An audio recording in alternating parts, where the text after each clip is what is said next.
தற்போது இலங்கை அரசியலில் கல்வித் தகமைகள் தொடர்பாக அதிகம் பேசப்பட்டு வருகிறது.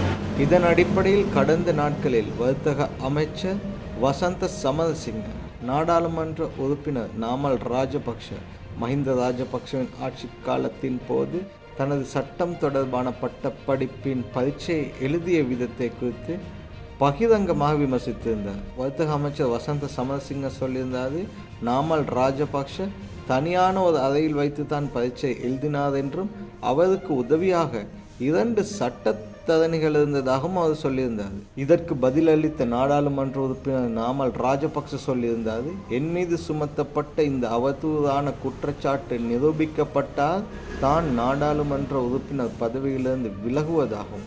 அப்படி நிரூபிக்க முடியாவிட்டால் வசந்த சமரசிங்க அமைச்சர் பதவியிலிருந்து விலக வேண்டும் எனவும் அவர் சொல்லியிருந்தார். நாமல் ராஜபக்ஷ இது தொடர்பாக இவ்வளவு தைரியமாக பதில் சொல்வதற்கான காரணம் என்ன என்று ஆராய்ந்து பார்க்கும் போது குறித்த காரணம் ஒன்று வெளியாகி இருக்கிறது. அந்த காரணம் என்னன்னா, நாமல் ராஜபக்ஷ சட்டக்கல்லூரியின் பட்டப்படிப்பை மேற்கொண்டு பரீட்சை எழுதிய போது அப்போது அந்த திணைக்களத்திற்கு பொறுப்பாக இருந்த பிரதானி தற்போது மரணமடைந்துள்ளார் எனவும், ஆகவே இது தொடர்பாக நிரூபிக்க முற்படும் போது அதனை நிரூபிப்பதில் சிக்கல்கள் ஏற்படும், அதனால் அதனை நிரூபிக்க முடியாமல் போகும் என்ற காரணத்தினாலும் ஆகவேதான் நாமல் ராஜபக்ஷ இது தொடர்பாக மிகவும் தைரியமாக பகிரங்க சவால் விடுத்திருக்கிறார் என்றும் சொல்லப்படுது.